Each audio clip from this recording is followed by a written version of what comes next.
नमस्कार दोस्तों, कैसे हैं आप सब। I hope all is well. स्वागत है आपका हमारे चैनल पे।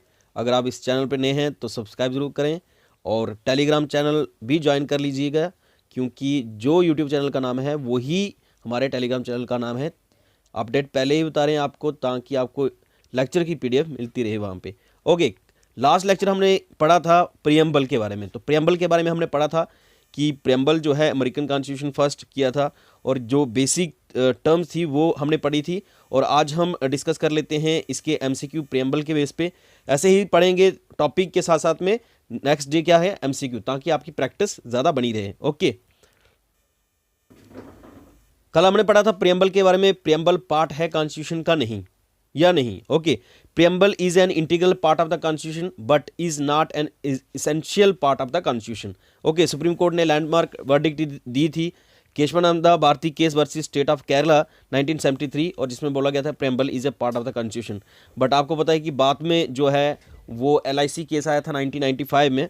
ओके, 1995 में तो उसमें क्या बोला था, प्रियम्बल को है जो है वो एक इंटीग्रल पार्ट है, ठीक है। लेकिन केशवानंद भारती केस में बोला था preamble is a part of constitution. Integral part और पार्ट में अंतर है। ओके, और एमसीक्यू डायरेक्ट देख लेते हैं आज।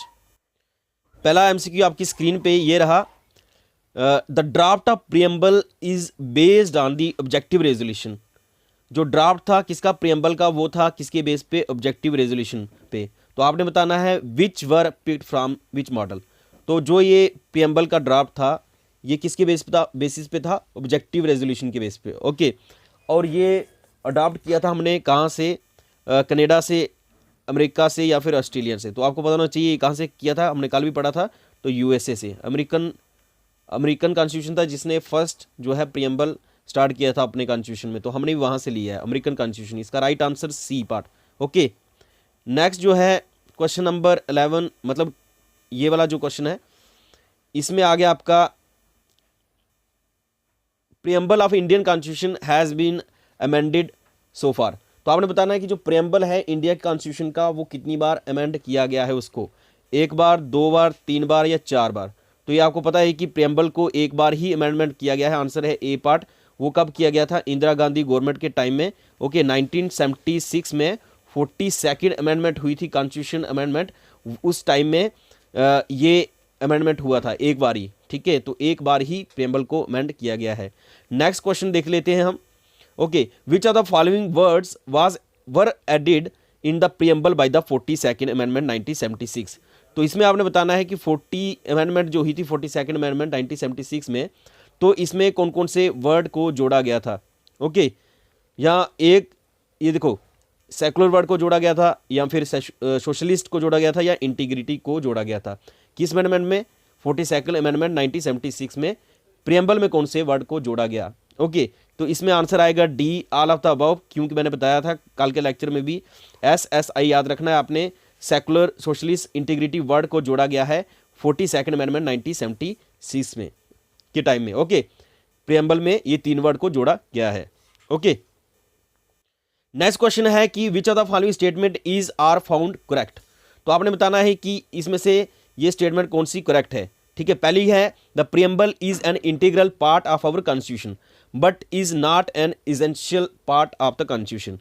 तो ये करेक्ट बतानी है स्टेटमेंट। तो फर्स्ट करेक्ट अभी हमने देखा स्टार्टिंग में ही, प्रियम्बल इंटीग्रल पार्ट है कॉन्स्टिट्यूशन का, ये तो सही बात है, क्योंकि केशवानंदा भारती केस में नहीं बोला, केशवानंदा भारती केस में बोला था preamble is a part of the constitution, ठीक है। तीन केस हमने पढ़े थे। ओके, आपको अगर याद होगा तो एक तो केस हमने पढ़ा था बेरूबरी यूनियन। तो उसमें क्या था, बेरूबरी यूनियन में क्या बोला था कि प्रियम्बल पार्ट नहीं है। फिर आया Kesavananda Bharati case. Okay, Kesavananda Bharati case जो था उसमें क्या बोला था, प्रियम्बल जो पार्ट है। फिर आया था LIC का केस, ओके, 1995 में। तो उसमें बोला था preamble is an integral part, ठीक है, लेकिन it not an essential part of the constitution, ये भी है, ये अभी स्टार्टिंग में देखा था। तो ये करेक्ट स्टेटमेंट है। दूसरी देख लेते हैं, दूसरी में क्या है, the preamble points out that the source of authority of the constitution and therefore that of the state are the people of India. तो ये सेकंड स्टेटमेंट आपने देखनी है कि ये करेक्ट है या नहीं है।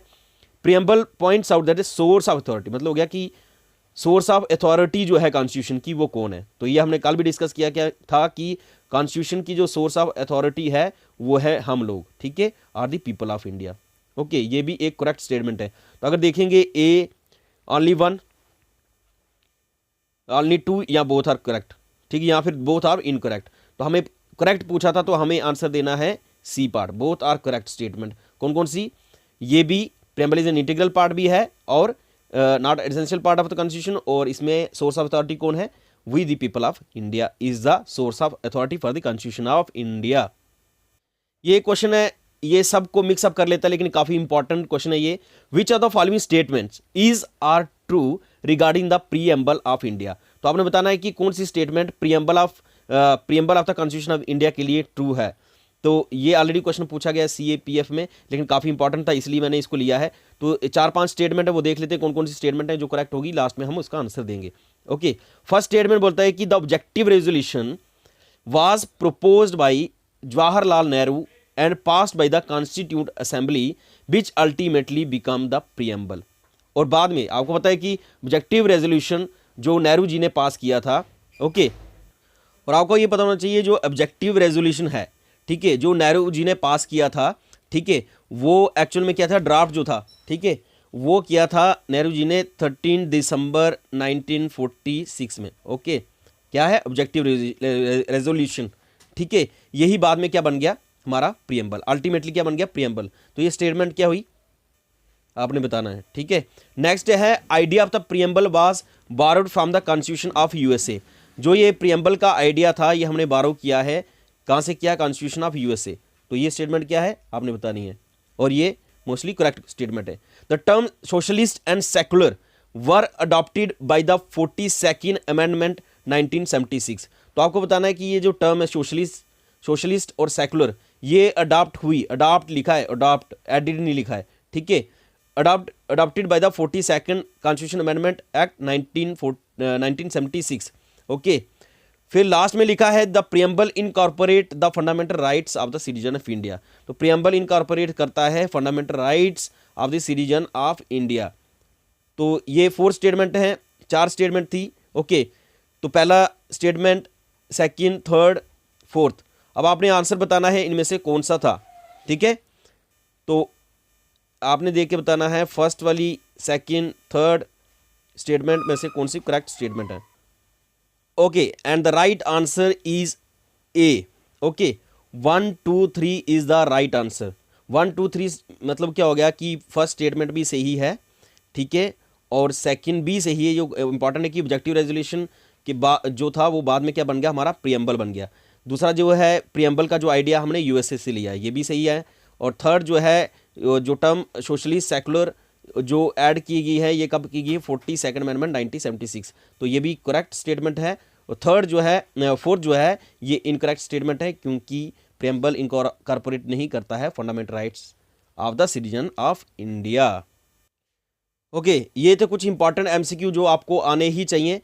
ओके, केस में बता देता हूँ फिर से, बेरवरी यूनियन केस 1960 जिसमें सुप्रीम कोर्ट ने क्या बोला? प्रीएम्बल पार्ट नहीं है।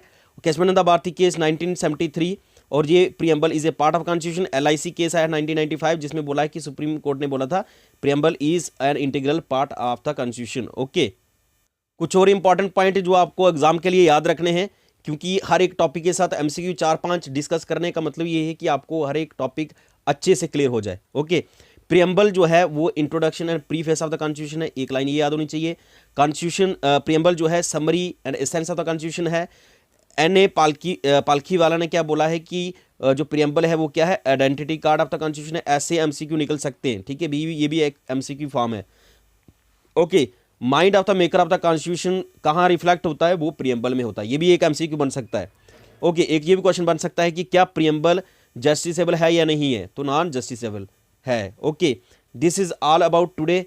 Thank you so much. मिलते हैं आपके साथ नेक्स्ट लेक्चर में, लेकिन याद रखें PDF की लेक्चर की PDF है वो आपको टेलीग्राम चैनल पे मिलती है, और टेलीग्राम चैनल ज्वाइन कर दीजिए। वो वही नाम है जो YouTube चैनल का नाम है। और ऐसे ही मिलते रहेंगे आपको साथ नेक्स्ट टॉपिक के साथ, और टॉपिक के साथ कुछ MCQ डिस्कस करते रहें ताकि आपकी प्रिपरेशन साथ साथ में चलती रही। Okay, thank you so much. जय हिंद।